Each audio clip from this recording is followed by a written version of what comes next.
So understanding no contact, sometimes you just need a little bit of hope. It's easy for me to sound confident that these principles will work. And I don't mean to sound like they're going to work every time, which can cost me some views. It can actually cost me some subscribers. When you're in pain, you want to hear people tell you the truth. You want to hear people tell you truth that gives you a lot of hope. I'm not telling you it's 100%. Any channel that tells you do this and 100% of the time they'll come back, they're lying to you. But right now, when you're in that state of depression, when you're in that anxiety and the adrenaline and you're going through all of the what I call the dark limerence, it's so easy to give in to that feeling of hopelessness. Your view of them is going to be elevated. Your view of yourself is going to be lessened. So your actual view of reality is not an accurate view, but it hurts so much that it feels true. And because it hurts so much, that reinforces the idea. People don't want false hope. So I'm making this video just to give real life examples of when it looked hopeless, but things worked out. When you're in no contact, you're kind of in this state of mind that doesn't really make sense.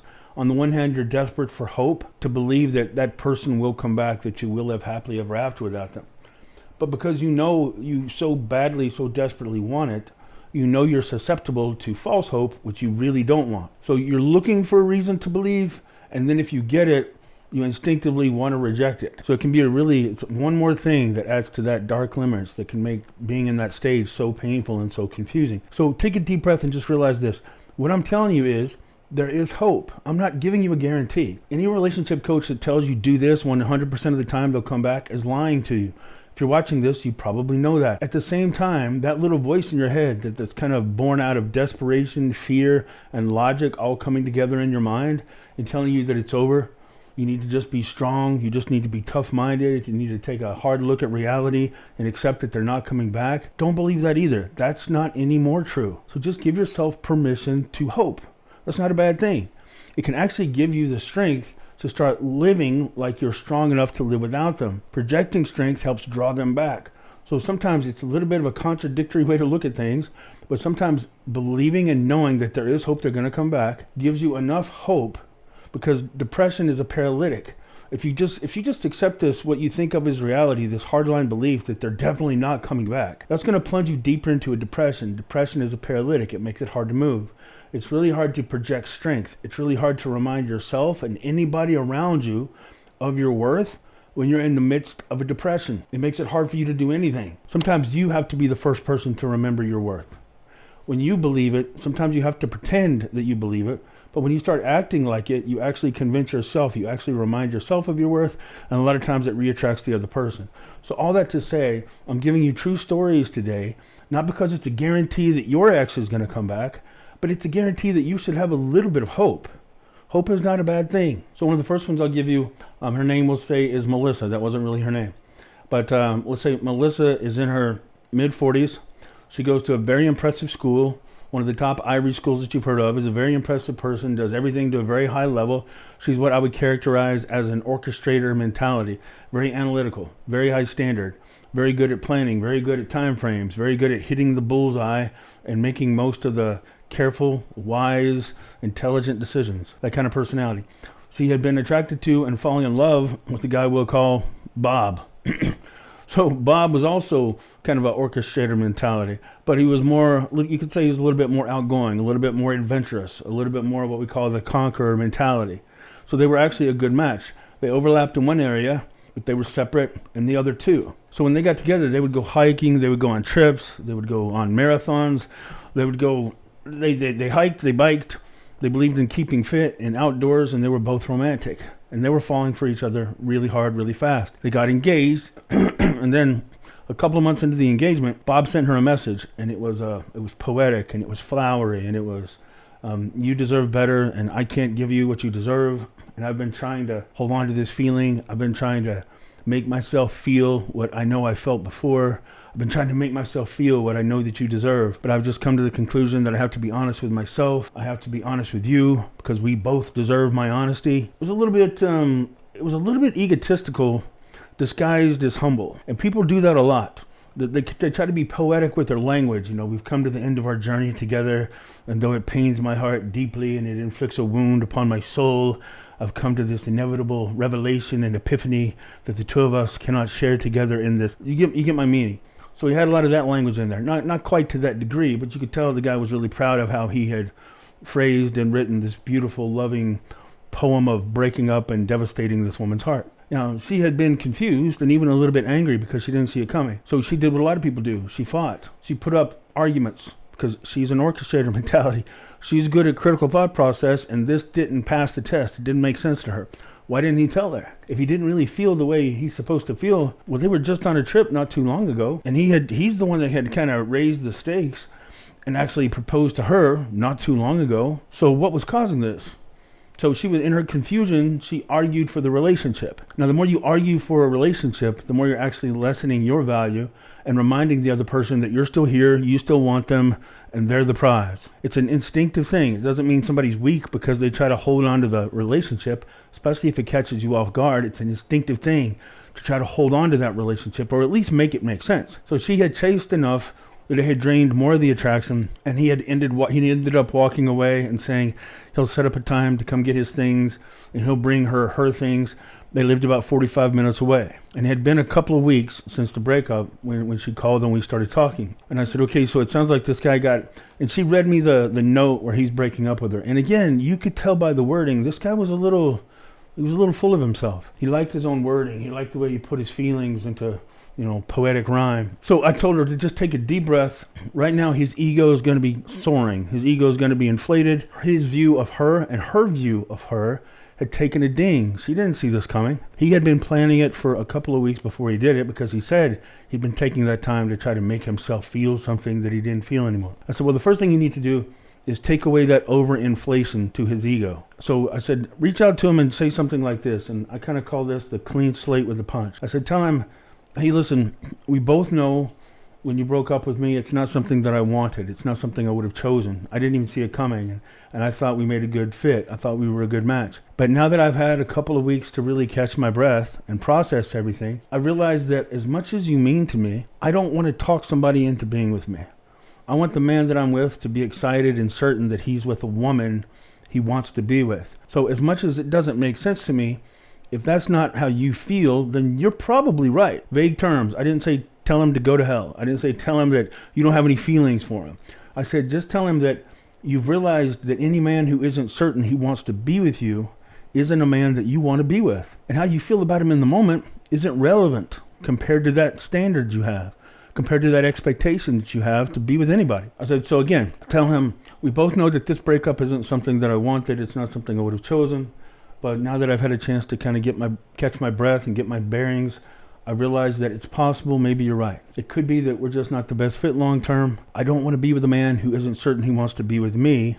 So I'm only going to take our positive memories moving forward. And I really do wish you all the best. Please let me know when you can come drop my stuff off, and we'll arrange a time to, exchange possessions. So she was a little scared to do it, but she also had a strong sense of worth.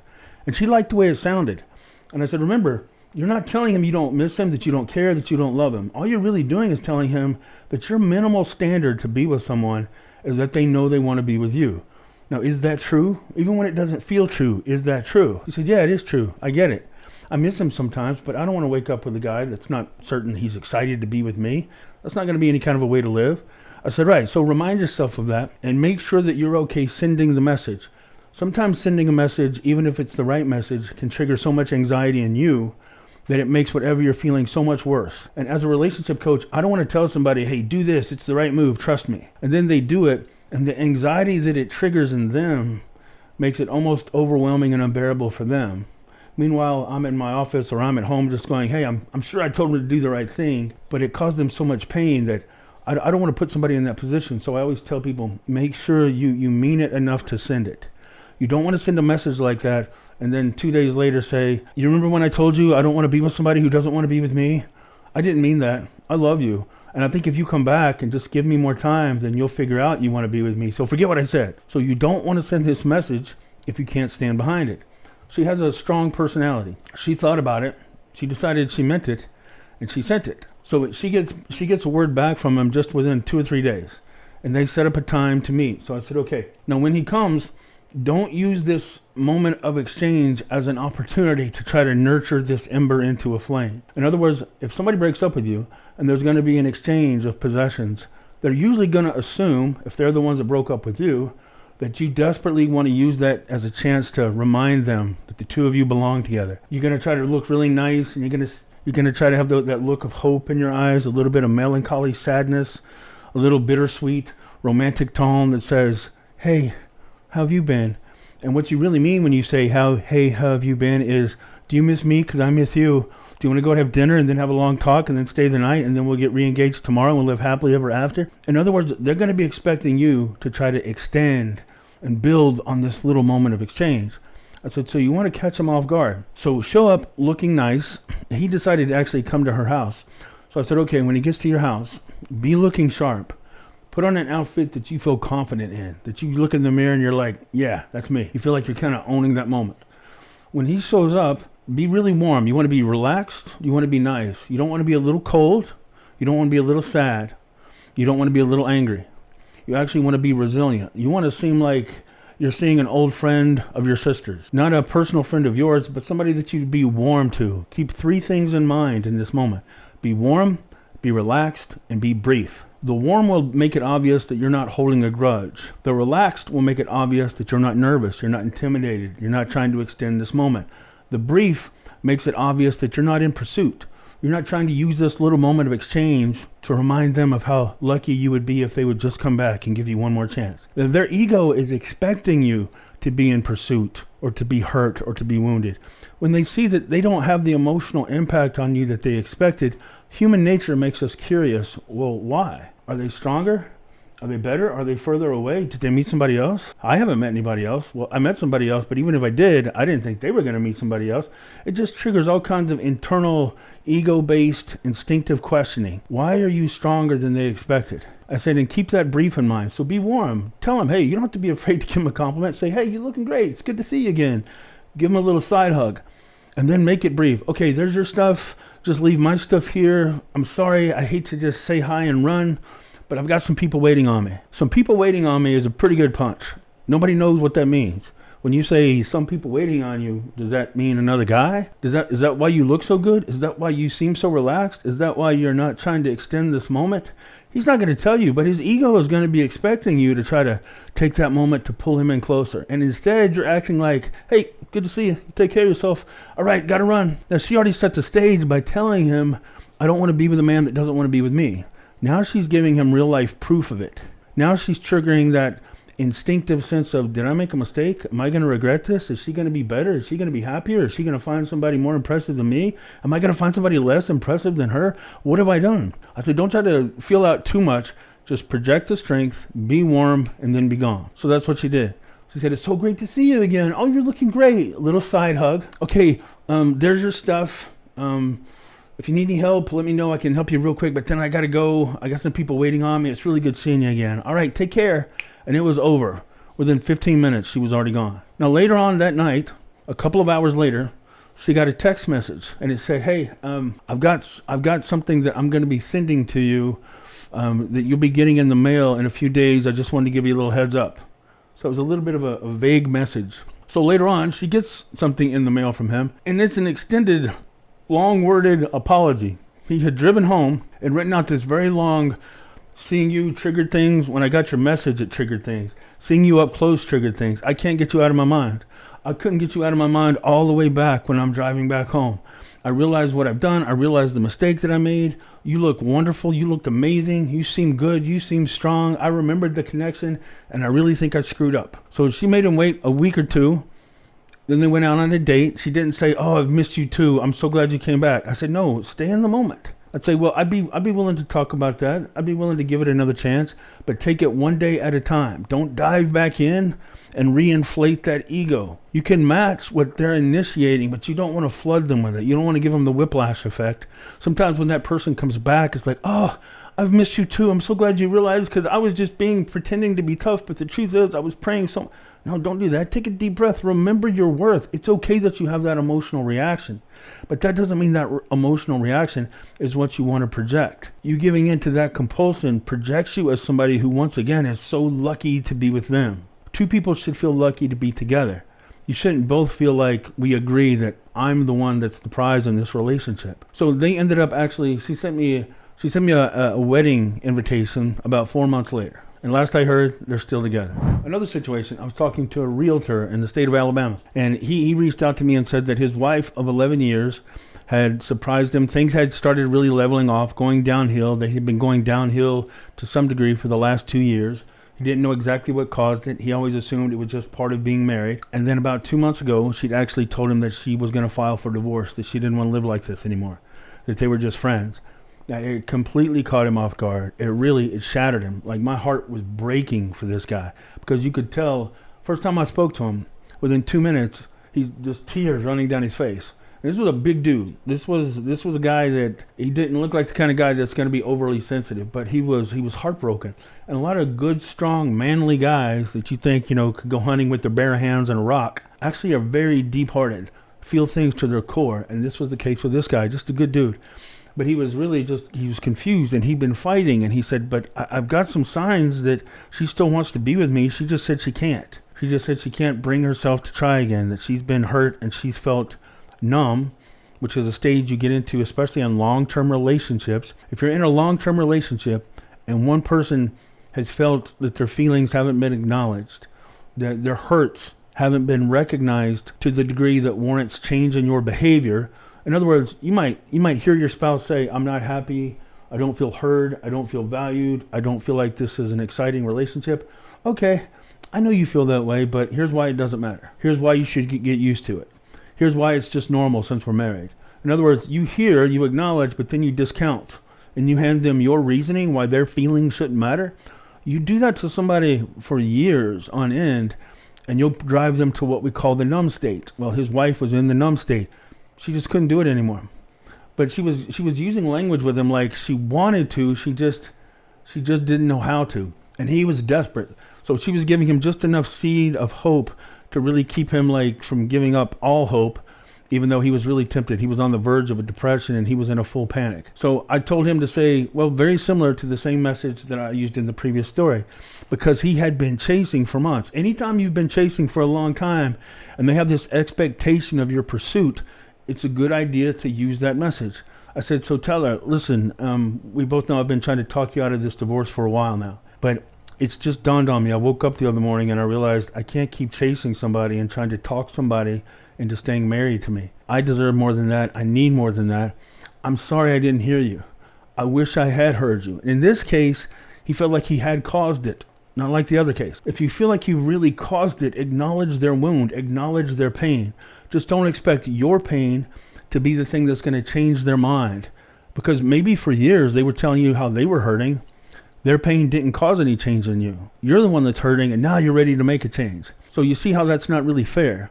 I said, so just articulate to her, say, listen, I understand how we got to this point. I really wish I'd heard you sooner. You tried to tell me how you were feeling, and I just kept telling you why it didn't matter. And now I realize that it cost me you.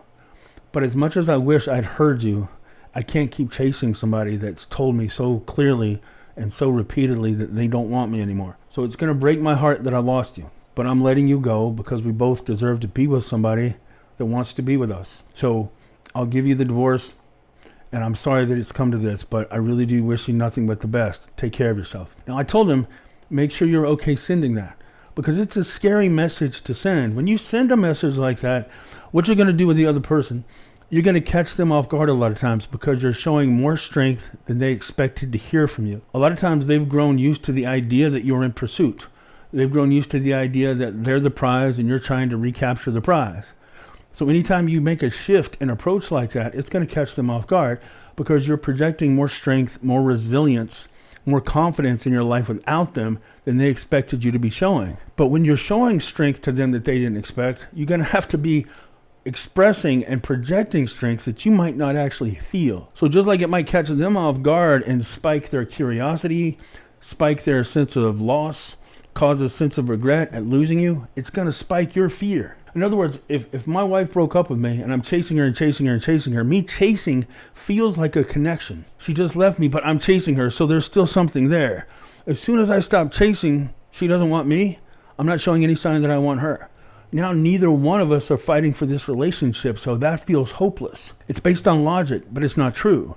What I don't realize, if she broke up with me and I won't stop chasing, then I'm making it impossible for her to have a sense of loss. I make it impossible for her to start to maybe regret her decision to lose me, because she can't get a sense of losing me if I'm there constantly reminding her that I want her. You can't lose something that refuses to go away. But when you project the strength to say, all right, I'm not going to chase anymore, it triggers a real fear in you. It triggers a sense of hopelessness. Well, she doesn't want me, and now I'm acting and pretending like I don't want her, and now we don't want each other. Now we have no hope. That feels true. It's not true, because it's neglecting and ignoring the principle that the most attractive thing to do when somebody's pushing you away or losing attraction is to start projecting strength, project worth, project confidence. If they've lost hope in you and you've lost hope in you, nobody has hope in you. A hopeless person is not an attractive person. If they lose hope in you, but you remind them of your strength by acting strong, even if you don't feel strong, that doesn't mean you aren't strong. But if you start acting strong, it kind of catches them off guard, especially if you're not acting in a way that they're expecting. It's one of the things that triggers re-examination. It triggers this fear of loss, this fear of regret by letting you go. So he sent that message. He said, I'm sorry that it's taking me losing you to realize that I thought I was listening for the last few years while you were telling me you were hurting. I thought I was listening and I was giving you good answers why you shouldn't feel that way. But I never really heard you. I never really understood how much pain you were in, and now I lost you. But I can't keep chasing you forever. You deserve somebody you want to be with. I deserve somebody that's still happy to be with me. And sadly enough, that's no longer who you are. I said, so make sure that you're ready to send that, but that's the principle. That's why you want to send it. So he sent it. About 2 or 3 hours later, he was in a mad panic. I'd given him my number, and he was sending me texts. He was sending me emails. I never should have sent that message. I never should have sent that. That was the last nail in the coffin. It's never going to happen now. She's been telling me she wants a divorce, and now I just essentially told her that I'm going to give it to her. I can't believe I did that. I need to talk to you now. Except imagine everything I just said, but through somebody crying so hard, it was really hard to understand them. So I set up a call really fast with him. I got on the phone, and within 3.5 hours, she actually responded back to him. And she said, thank you for telling me that. That means a lot. Can I ask you what made you change your mind? And he was like, he was trying to catch his breath. Oh, she just messaged. Hold on. Okay, what do I say to her? I said, tell her, as much as you love her, don't deny that you love her. As much as you love her, you just realize that you need to be with somebody who still feels lucky to be with you. And you really wish it was her, but you can accept that it's not. So he was like, oh, okay, if you're sure. I said, no, you make sure. I don't want you to go back into a panic if she doesn't respond after this. So make sure that that's something that you believe about yourself. And if it is, then send it. Otherwise, if the only way you can calm down and not really kind of go off a cliff is to take it back. I'm not trying to put you in that mental state. So he thought about it, and he said, okay, that sounds good. So he sent her the message, and then we got off the phone. Now, 2 weeks later, they started talking again. She ended up calling off the divorce. It turned out that they had to have a long talk about a couple of things that had happened in the last year that neither one of them really knew about. I mean, they each shared secrets, you could say. They put everything back on the table, and then they sent me a message, and he said how happy he was. They were going to give it another try. They had both put everything out on the table. They forgave each other for some things they didn't know about, and they've been happy ever since then. And then the last one I'll tell you about, it was a younger couple. They were in their mid to late 20s, both impressive, intelligent, passionate people. They had been together for about a year and a half. They were kind of each other's first really serious boyfriend, girlfriend. But they'd been together long enough that her friends and her family started to not like Brian. I'm going to call him Brian. She liked him, but they were opposites attract. Opposites attract the most. They create the most chemistry. They create the most electricity, the most fire. But opposites also annoy. Opposites also frustrate. So the person who has attributes and characteristics that you don't have, that creates admiration and attraction and affection and respect, a lot of times will also have reactions and behaviors that you don't understand, that can really start to make you feel disrespected, can make you start to feel frustrated. Why don't they think more like you? Why don't they act more like they should? So sometimes the person you're most attracted to is going to be the person that creates some of the most frustrating conflict. They had been together long enough that they were really starting to wear on each other's nerves, but apparently he was really wearing on her nerves more than he knew, to the point that she was complaining to her friends, complaining to her family. So anytime he wasn't around, she'd talk to friends, she'd talk to family. Well, what are her friends and family going to do while she's complaining about the things that she's not articulating to him? Well, they're going to back her. And then the times that she does articulate to him, he doesn't recognize the depth. He doesn't recognize the impact. He doesn't realize how much it's draining attraction. So he just gives her reasons why he's doing what he's doing, keeps doing it, until finally she breaks up with him. Now, when she breaks up with him, it comes out. Her friends and her family really support her, really reinforce the idea that she just did the right thing, and really kind of push him out even more. He kind of lost his own friend group because they'd become kind of merged with her friend group, and the group had pretty much taken her side. And this guy occasionally could be a little obnoxious. He was kind of an extroverted personality, and extroverted personalities tend to dance along the obnoxious side once in a while. I've been told that myself. As much as I hate that word, I hate the idea of being obnoxious, I've been told I can be that way. But the point is, it's kind of the worst parts of his personality got highlighted and magnified when he wasn't around, that drained attraction. And she felt more heard. So since she didn't feel comfortable complaining to him about him, she started feeling really comfortable complaining about him to everybody else. So when she broke up with him, she was like the hero. See, you did it. You let him go. You finally did it. We've been talking about this for a while. This is a big day. So she felt emboldened. She felt important. She felt heard. So that sense of relief that you usually get after a breakup, usually if somebody breaks up with somebody, they've been kind of building it up. They've been kind of setting the date, looking for the moment, and they do it. Whew. So they have this sense of relief. It's over. Well, in this situation, it wasn't just a sense of relief. It was a sense of enthusiastic, that's done, I'm so happy. She was not only having a sense of relief, she was kind of being celebrated within that little group. Now, at first, when she broke up with them, she said, I just need some time. I just really think we need to take this time apart. I don't feel about you the way I should feel about you if I'm going to keep being your girlfriend. Well, it caught him off guard. And he said, yeah, she had complained about a couple of things, but I thought she was kind of overreacting. And I told her why I did those things and why I thought it was a misunderstanding.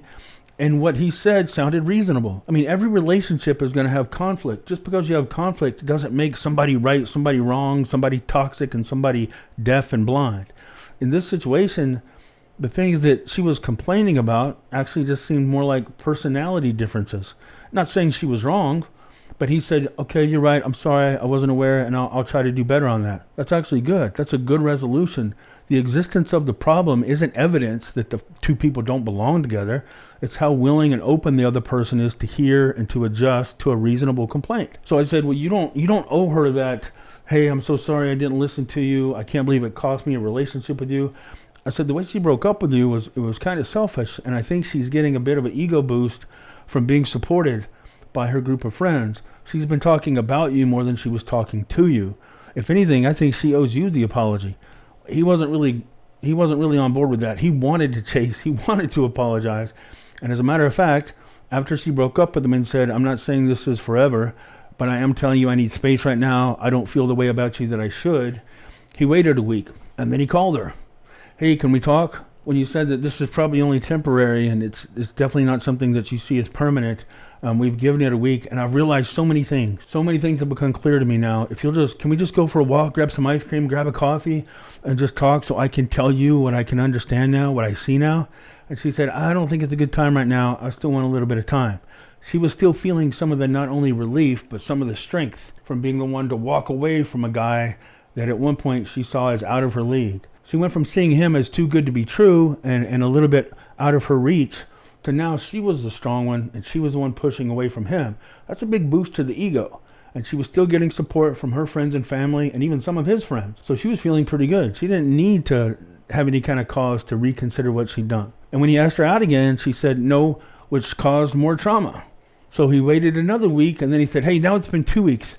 And I'm a little bit confused, and I really want to talk to you because if we wait much longer, I'm afraid we're going to forget how important we are to each other, and then we might never get back together. He was letting his fear and logic take over, and he's dumping all of his fear and all of his logic at her feet. That's not attractive to her. To him, it makes him feel heard. Okay, I got all this out. But yeah, it's good for you. You got all that out. But was it attractive for her to hear? You're trying to project all the good reasons, all the logic, all the emotional compulsion, all the emotional pain that you're in, hoping if she can see your perspective from everything, she's going to realize how much the two of you belong together now more than ever. But what you're accidentally doing is projecting that you're too weak to live without her, that you're not impressive enough to live without her, that if she was with you, she'd be the prize and you'd be the lucky one forever. So that boosts her ego up more, and it causes her to see you as clingy, as codependent, as emotionally not strong enough to live without her. Not being strong enough to live without a woman is never attractive to a woman. We think it is. We think it's like the ultimate evidence that we belong together. Why? Because I love you more than anybody will ever love you. If loving a woman more than anybody else was a really attractive thing to the woman, then the most beautiful women in the world would be with the ugliest, the least successful, the least attractive in every way. Because the people without anything are the people the most desperate, the most willing to give. You're not attractive because you're willing to make somebody the center of your universe. You're attractive if you have an exceptional universe that they can be included in. But he was giving into the compulsion. So he chased, and she said no. As a matter of fact, not only no, but now we're officially broken up, and I'm not telling you that I think we'll end up together. I'm not telling you I just need time. I'm just telling you we're broken up. So he reached out to her again in 2 more weeks. He wrote her a long letter about all the things that she wasn't going to give him the chance to say in a face-to-face meeting. He said, I know, here's a great idea. I'll pour it all out in a letter. And when she reads this letter, she'll see all this insight I've gained. She'll see all this realizations that I've had. She'll realize, like I realized, that we really do belong together. She's going to be reading this letter going, wow, he sees it now. Wow, we really will be happy. Wow, he's right. We do make a good pairing this way. Like logically, he's going to re-attract her. After the letter, she got angry. She said, I don't want to talk to you again. Not only are we officially broken up, I'm telling you, I will never want to get back with you again, ever. Period. Now he was hurt enough. The good thing is he had kind of poured everything out. So the only good news about him chasing to that degree is that the next time that little voice said, just tell her how you feel, he could remember, well, I just tried to tell her how I feel a few times and it hasn't worked out. It's made it worse every time. So me chasing her isn't doing anything. I don't have anything to lose at this point other by just projecting strength. I said, so, and with him, I didn't even tell him, don't send that clean slate message. Don't reach out to her. Don't tell her that you're letting her go. Prove you're letting her go. He'd been doing radio silence. He heard about no contact. He'd seen a few videos on no contact. He thought no contact was radio silence. Radio silence and no contact are not always the same thing. If you've really chased and pleaded and pursued and essentially begged for somebody to come back, and you go radio silent, you don't post anything on social media, you don't go out with your friends, what you're doing and where you are is a complete mystery to them. Well, if you've just spent that much time chasing, begging, and pleading, they're just kind of assuming wherever you are, you're probably at home on the couch, wrapped in a blanket, eating ice cream, watching Dirty Dancing, and crying into your sofa. They know you're wounded at home, just hoping for a chance to get them back. That's not attractive either. I said, start doing things like you'd be doing if you were happy. I said, yeah, but I'm really depressed. I don't even feel like getting out of bed. Right. Depression is a paralytic. Give yourself a little bit of hope that she could still come back. Not too long ago, not even 6 months ago, this girl was crazy in love with you. Now, she went from being crazy in love with you to certain that she's never going to come back to you. That's a pretty rapid fire in 6 months. But if she can get from there to here, she can get back to there if you stop acting in a way that got you here. I said, so even though you won't feel like it, start doing things that you used to do. Start mountain biking again. Start going for a hike. Go hang out with your friends. Go talk to your friends and don't bring her up. Just talk to them like you're not trying to use the conversation as an excuse to get them to go talk to her. And don't let them feel sorry for you. That's not attractive either. Just don't let your pain be everybody else's emotional responsibility. Have a person in your life that you can talk to, that you can, give yourself permission to hurt, but don't give yourself permission to bleed that all over everybody else. It gets obnoxious fast, even for people that care about you. I said, so project that you have strength even when you don't feel it. Anytime your actions don't agree with your beliefs, like I was essentially telling him to fake it until you can make it. Fake strength until you feel it. Anytime your actions aren't consistent with your actual beliefs, your consistent actions can change your beliefs. So essentially by acting like you're strong enough to live without her, and sometimes the key to having enough strength to act like you can live without her is admitting to yourself that there's a chance you can win her back. In other words, if I told him, go act like you're strong enough to live without her because you don't need her. Well, there's no motivation in that for him. He wants her back. He doesn't know how to stop wanting her back. So if I tell him, go to the gym, go mountain biking, Go hang out with your friends. Go have fun, because you need to remind yourself you don't need her. It's really hard. Depression is a paralytic. It makes it heavier. So instead, I said, go out and do those things knowing that there's still like a 10% chance. Just a 10% chance. That's 1 out of 10. That's not horrible. If I told you your odds of winning the lottery were 1 in 10, you'd probably go buy 100 tickets. So start projecting strength, knowing that even if it's a slim chance, it's a real chance. And hold on to that slim chance. It can give you a little bit of motivation. If your mind thinks that you have a plan to get to what you want, it'll give you a little bit of energy to start operating under that plan. So tell yourself there is still hope, and then live with the strength of that hope to project the strength that you don't need her. I hope that made sense. I know it's a little contradictory. So he started doing that. He started acting strong. He started making and repairing friendships, but not making her the center of it. He started posting things online. And before long, word got to her that he was actually recovering from the breakup. He wasn't chasing anymore. And another thing that had happened while he was chasing, without either one of them knowing it, she had gotten used to the idea of his pursuit. She got used to the idea that he really wanted her, that he was desperate to have her back, and it was building up her ego. It was giving her a sense of importance. But when he stopped it like that, even though she didn't tell him, she noticed, hey, that consistent boost to my ego of having a guy in my life that's desperate to get me back is gone. Eventually, the friends and the family around her stopped talking about him. So that emotional support and reinforcement she got from them started to fade. A couple of things in life hit her hard. Life has a way of humbling anybody. So she went through a couple of tough things in life that made her realize, wait, maybe my life after breaking up with him isn't going to be just super fantastic, awesome, incredible from this point on. That temporary sense of worth and value and confidence and enthusiasm about life without him started to disappoint, started to come down. And when she looked over, because she was curious, what's he been doing? Why did he stop chasing? All of a sudden, he's going on mountain bike rides. He's smiling with his friends. He was even in a few pictures with other girls, and he seemed to be smiling, and they seemed to be smiling. In other words, he wasn't just wounded on his porch, hoping for another chance with her. So within a couple of months after he started doing that, she reached out to him. Last thing I heard, they were engaged. So those are just a few stories. There's a lot of stories. I want to give you enough detail to let you know I'm not just pulling the stuff out of thin air, but it also takes up a lot of time. So there's 3 stories. I have a lot more. Hopefully one of those stories might relate to a little bit of what you're in. If it doesn't, every situation is different, but there's usually hope. Look, sometimes there's not hope, right? If you threw acid in her face, if you killed her dog, if you burned the house down, if you're currently in a penitentiary for assaulting other people, then hey, look, it's probably not going to happen. But in most cases, there is hope. Just details matter. So if I can give you any hope and help with that, please let me know. You can find me at realcoachken.com, and I'll be back soon. If this has been any kind of help to you, please give me a like, a subscribe, or a share, or a comment, and I'll be back soon. All right? Thanks a lot.